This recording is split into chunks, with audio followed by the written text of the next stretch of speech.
Hello, America. Welcome to the Glenn Beck program. Tonight, I want to talk to you about a new stage in the fundamental transformation of America, where violence is now accepted and sometimes it's, ever so slightly encouraged. But there is obviously a catch here. It is accepted as long as you are on the right side or the left. Tonight, I'm going to show you the top-down strategy that the left is now employing in the government, the streets, and with corporate America.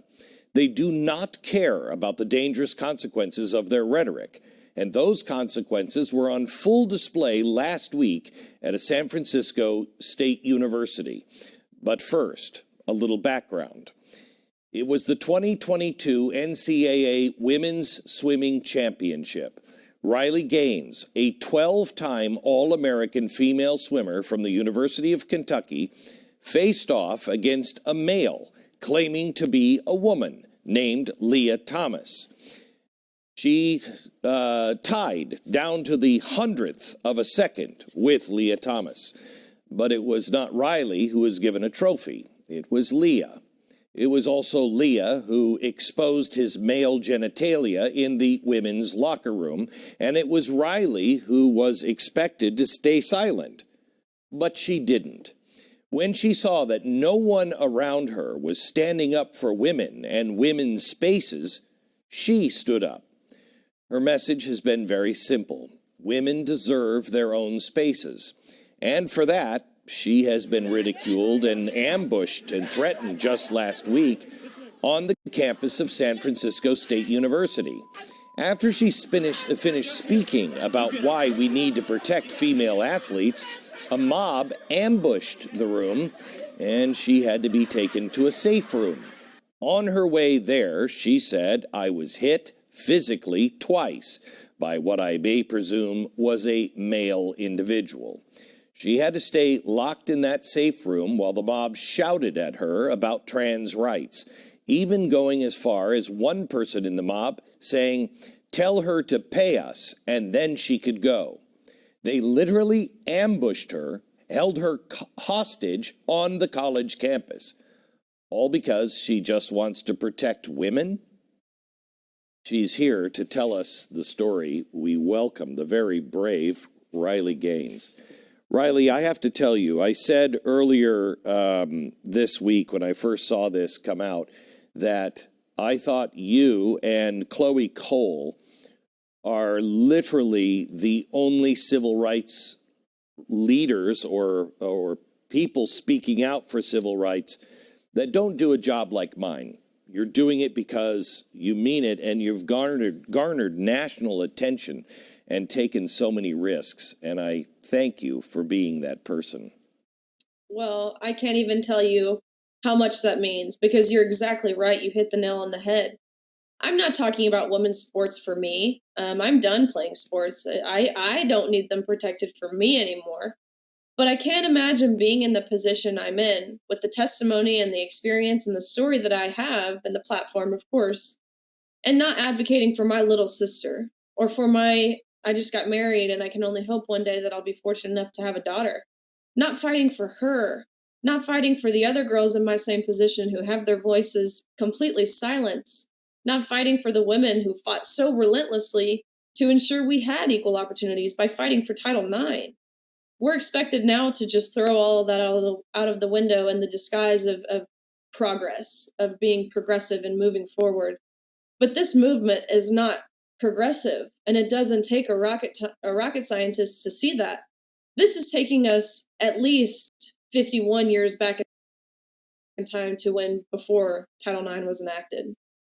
So, where are the other girls? Why are you so alone?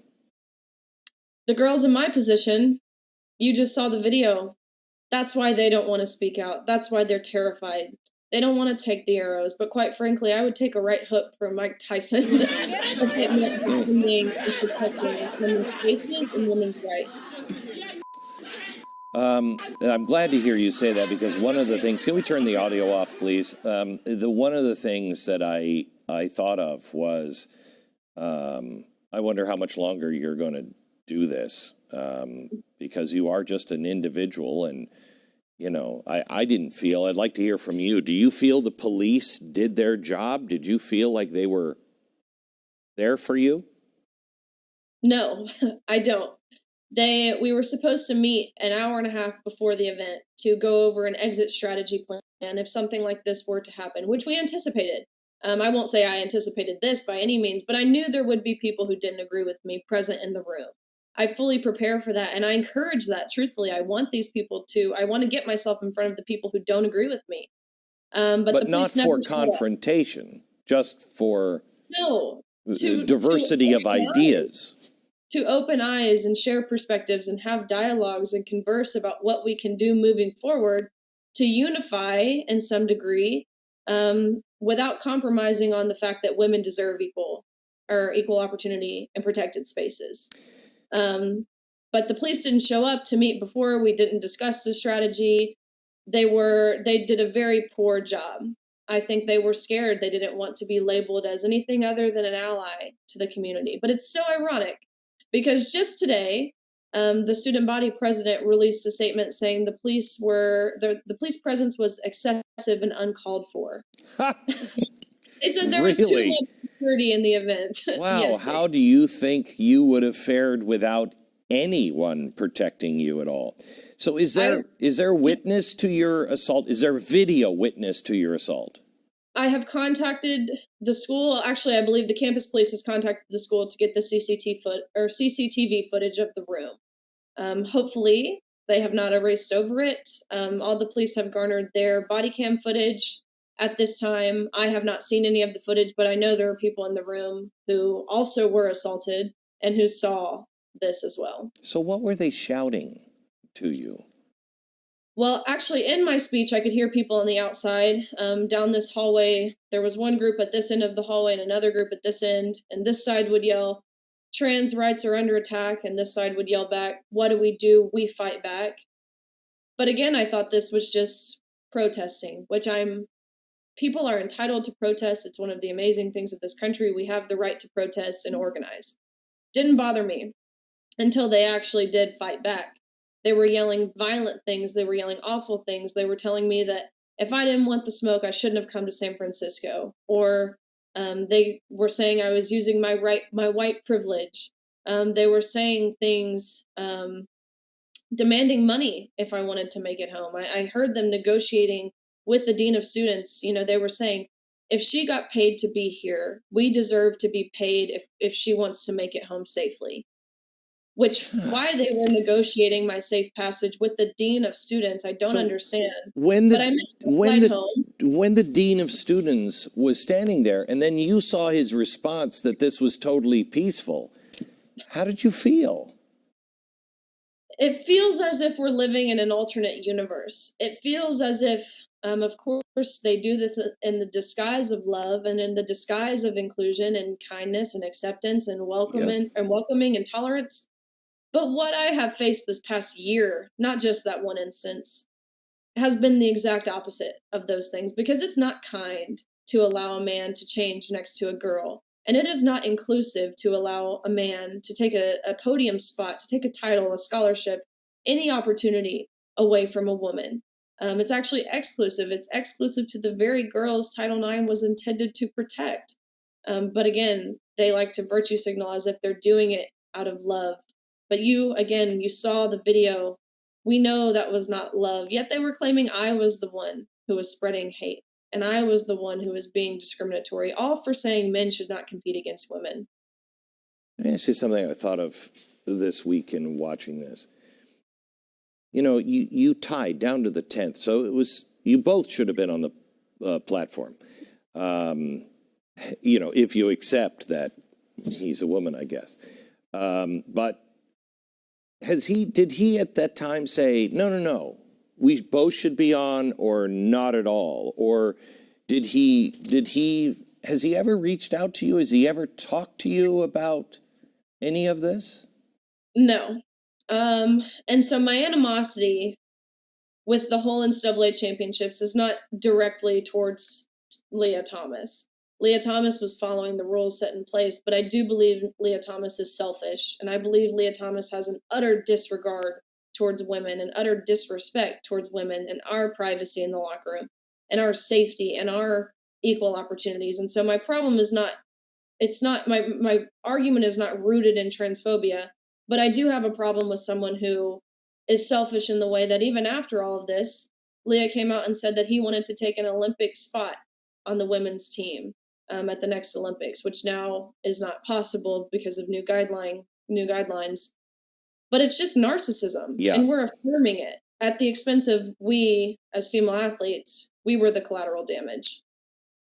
So I tend to agree with you, because that's what I thought. I thought, you know, if I were in his position and I was offered that spot and I wanted to be healing, I would have reached out to you. I would have come out after this weekend and said, this is ridiculous. We disagree with each other, but this has got to stop. And I don't see anyone doing that.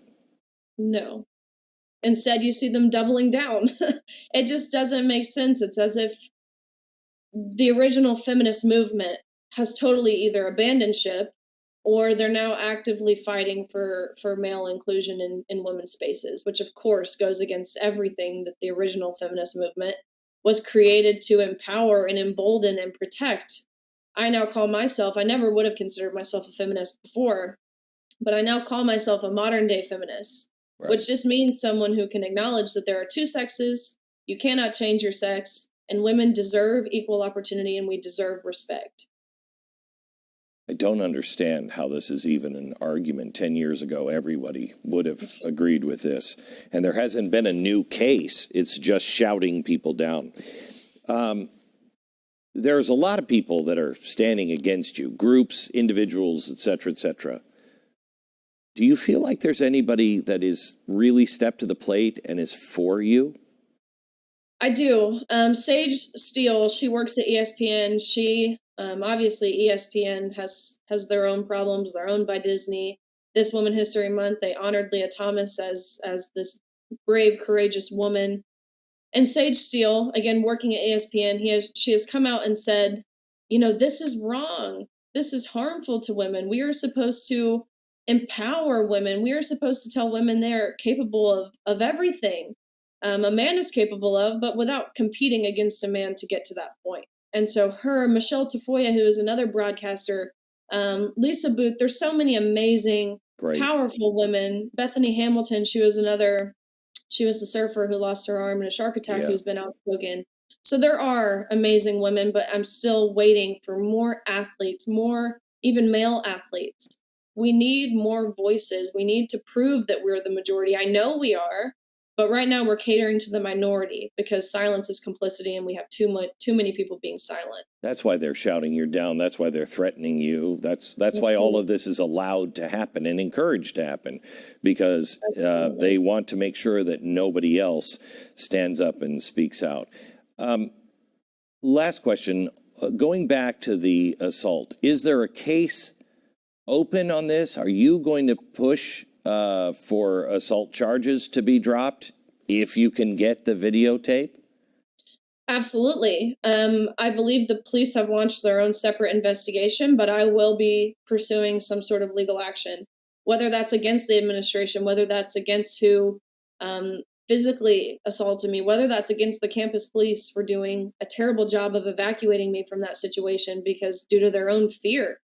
There needs to be a message sent here.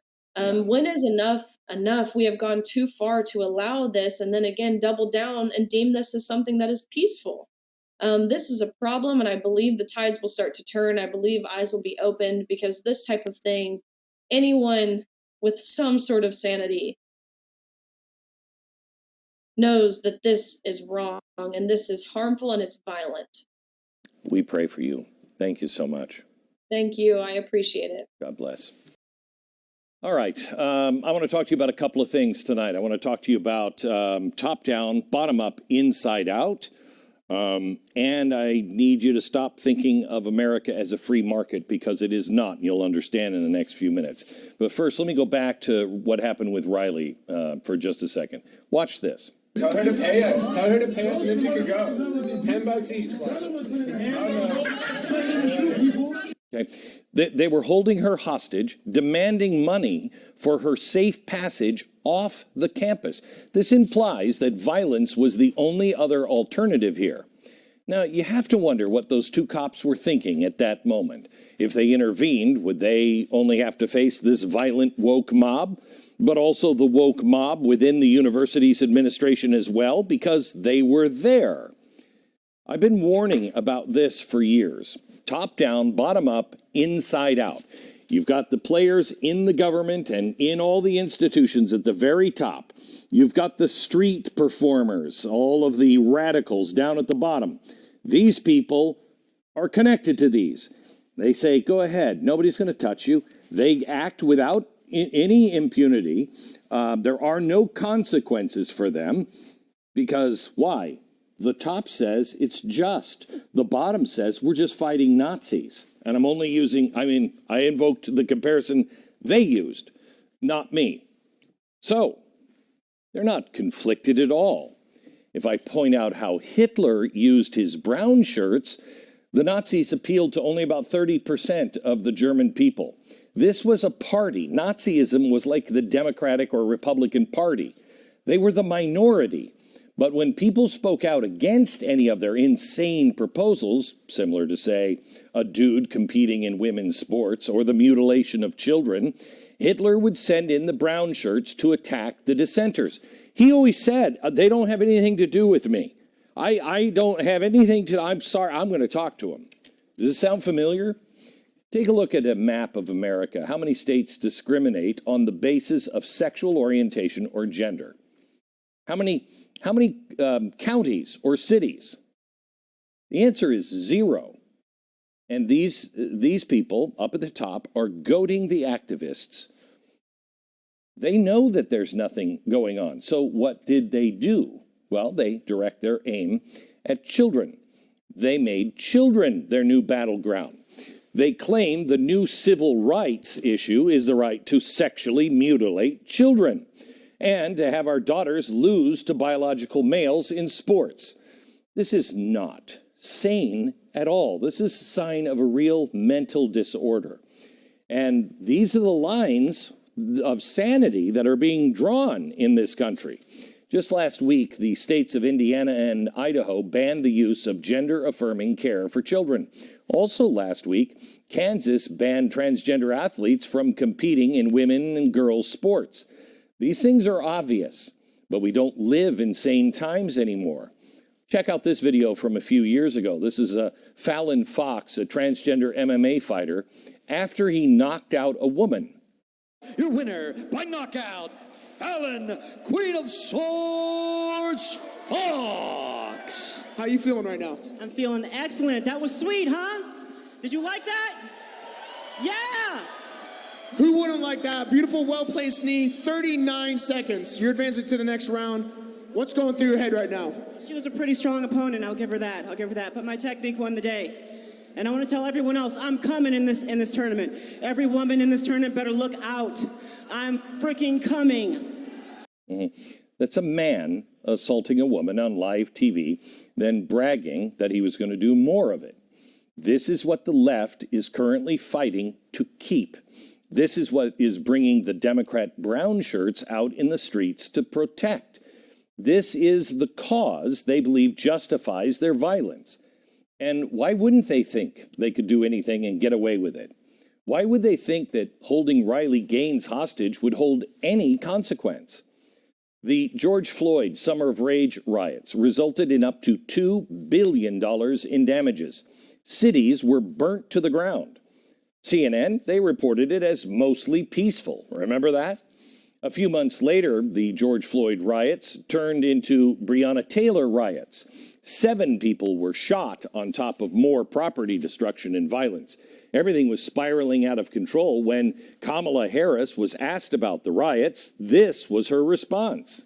They're not going to stop. And this is a movement, I'm telling you. They're not going to stop. And everyone beware, because they're not going to stop. They're not going to stop before Election Day in November, and they're not going to stop after Election Day. And that should be, everyone should take note of that on both levels, that this isn't, they're not going to let up, and they should not. And we should not. Okay. So everyone should be aware, and there would be more after the election. Those are her own words, but you notice there wasn't anything after because they won. What happened to all that rage? If you're one of these street activists, what message are you picking up from this? 2 police officers would be shot a few months later, and new riots erupted when a grand jury decided not to charge the officers involved in Breonna Taylor's death. You have to wonder if the left is completely oblivious to how dangerous their words are, or if they are happy with the chaos. What happens when people are led to believe that the world is about to be destroyed in just a few years because of climate change, or that police, all police, are racist? What would people be willing to do? What happens when trans people believe they're facing a genocide? Political narratives have consequences. Violence from the trans community is on the rise. Just ask Riley Gaines, or even BlazeTV's Alex Stein, who was recently attacked at a trans rally just a few weeks ago. A trans shooter shot 4 people in Maryland in 2018. Another one killed 1 and 8 others, injured 8 others in a school in Denver in 2019. Person identifying as non-binary killed 5 people and injured 25 at a nightclub in Colorado Springs in 2022. The Covenant shooting, that was in Nashville just a couple of weeks ago. Just a few days after that horrific attack, another trans teenager was arrested by police after it was found out that he was planning a similar attack. Now, what's going on? Now, I'm not by any stretch of the imagination vilifying the entire trans community here, but I am calling out the rhetoric that is coming out of the universities and the government and TV, local and federal. If you tell people they're being discriminated, if you tell them they're facing genocide, there will always be a select few who will literally take all of that and do something about it, especially if you are dealing with people who are suffering from a mental illness. And a lot of this screams mental illness. But still, the top-down assault continued. You notice how Biden administration responded after the Nashville shooting? Just days after they continued with their Transgender Day of Visibility, they stated they wanted to celebrate, quote, the resilience in the face of hateful anti-transgender laws being advanced across the country. 3 separate times this statement mentions that trans rights are being attacked. For context, they're talking about dudes participating in women's sports and the sexual mutilation of our children. So we're talking about our children, not adults. Consider the timing of saying all of this. Kids were just killed in their own school. Do they have no shame at all? The answer is no, they don't. Here's the White House press secretary soon after. LGBTQI plus kids are resilient. They are fierce, they fight back, they're not going anywhere, and we have their back. This administration has their back. Wow, that is fascinating. Fight back, and we have your back. That is giving instruction, and top telling the bottom, you're not going anywhere. Turn the whole thing inside out.